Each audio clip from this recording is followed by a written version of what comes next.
Welcome back to PI Time. This week, I want to talk with you about something many of us carry quietly. Something that doesn't always have language.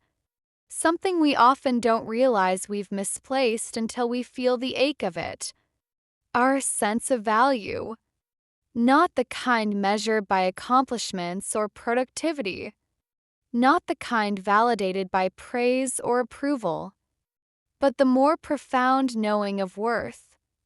The steady inner truth that says, I matter, even when nothing is being proven.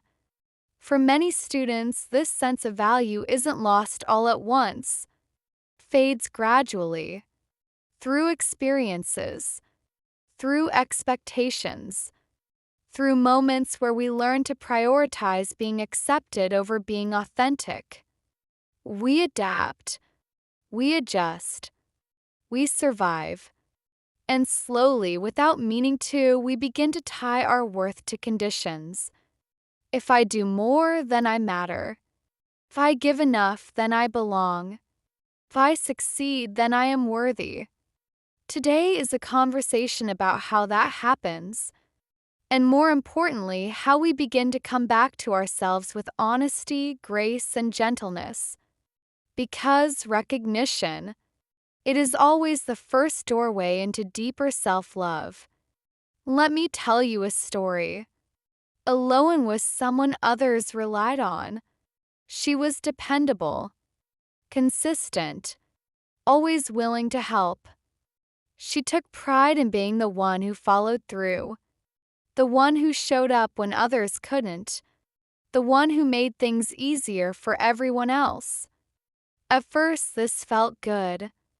Being needed gave her a sense of purpose, a sense of belonging. But over time, something shifted inside her. She noticed she felt restless when she wasn't helping someone, uneasy when her time wasn't spoken for, guilty when she considered choosing herself. She rarely asked what she wanted anymore.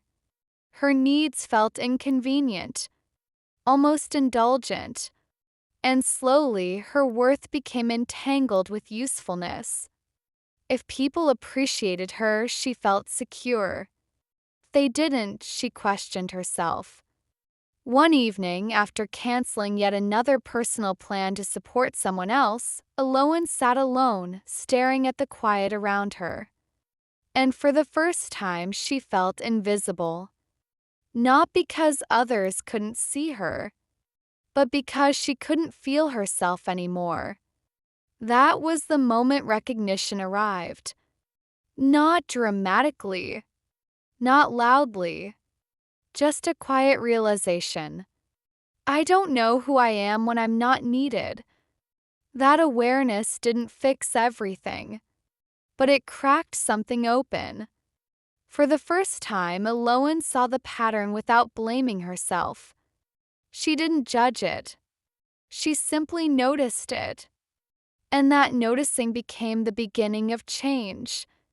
Another student, Kalis, had a different experience. Kalis held himself to exceptionally high standards. He believed discipline was strength. That pressure was motivation. He was used to pushing himself forward no matter the cost. But when a fundamental goal fell apart, he didn't just feel disappointment. He turned inward with criticism. Every mistake replayed. Every decision is questioned. Every perceived flaw is magnified. His inner voice was relentless. You should have done better. You should have known. You failed. He believed being hard on himself would make him stronger. Instead, it made him exhausted. Recognition came quietly one morning. He noticed the tension in his chest even while doing nothing, the inability to relax, constant sense of being behind. And he realized something that stopped him cold. The pain wasn't coming from what had happened. It was coming from how he was treating himself because of it. That awareness didn't remove the disappointment, but it softened something essential. For the first time, Kalis considered that compassion might not weaken him, that meeting itself with understanding might be the path forward. Then there was Ismara. Ismara was navigating loss. A relationship that had mattered deeply had ended, and with it, her sense of stability.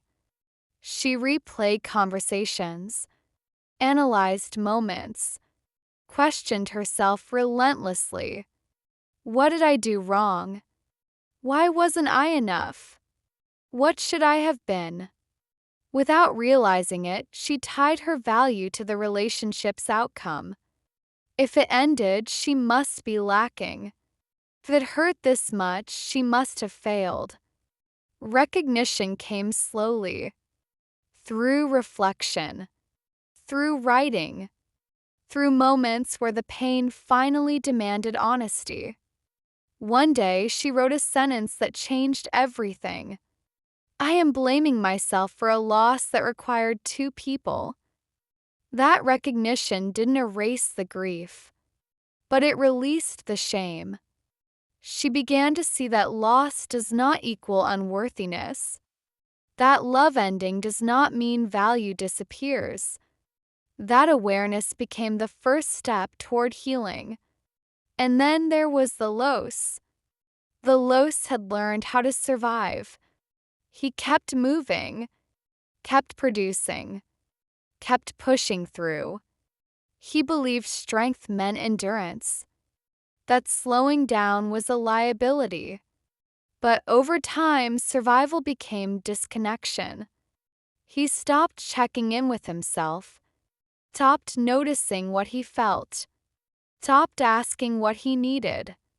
One day, sitting alone after a long stretch of constant motion, he felt something unexpected. Emptiness. Not sadness. Not anger. Just absence. And a question surfaced that he couldn't ignore. When did I stop listening to myself? That question changed how he saw everything. He realized resilience without self-awareness had cost him his sense of self. And reconnecting with himself wasn't a weakness. It was reclamation. Each of these students walked a different path, but they arrived at the same truth. They didn't lose their value. They lost sight of it. And in every story, recognition was the turning point. Recognition is the moment you stop running from what you feel, the moment you stop defending the pattern, the moment you tell yourself the truth gently. So let's talk about how you can move through this process yourself using the 5R method. First, recognize. Recognition asks you to notice where your sense of worth has become conditional. Notice where you feel most self-critical. Notice what situations make you shrink or overextend. Notice when you abandon yourself to maintain approval. This step is not about fixing anything. It's about seeing clearly. Because you cannot heal what you refuse to acknowledge. And you cannot love what you are unwilling to see. Recognition opens the door. Next, rebalance. Once you recognize the pattern, your nervous system needs steadiness. Rebalancing means pausing before reacting, creating space between stimulus and response. It may mean stepping away, taking a breath, letting your body settle. When your inner state is regulated, your perspective changes. You stop reacting out of fear. You start responding from clarity. Rebalancing gives you access to choice. Then reframe. Reframing allows you to see the situation from a healthier perspective. Instead of asking what's wrong with you, you ask what this experience is revealing. Instead of defining yourself by the outcome, you look at the growth happening underneath. Reframing doesn't deny pain. It removes self-punishment from the equation. It allows understanding to replace judgment. After reframing comes regeneration.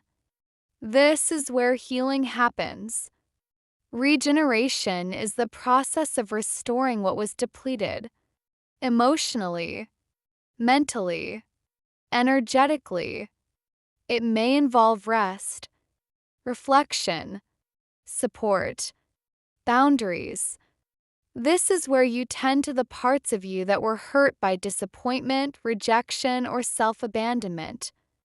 Regeneration reminds you that worth is not rebuilt through effort. It's restored through care. And finally, renew. Renewal is forward movement rooted in self-trust. It's choosing alignment over approval, truth over habit, self-respect over self-sacrifice. Renewal doesn't mean you never doubt again.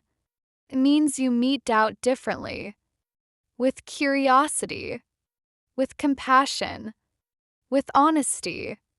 Students, your value is not something you earn. It is something you remember. Every time you recognize your truth, rebalance your inner state, reframe your perspective, regenerate what has been wounded, and renew your commitment to yourself, you reclaim it.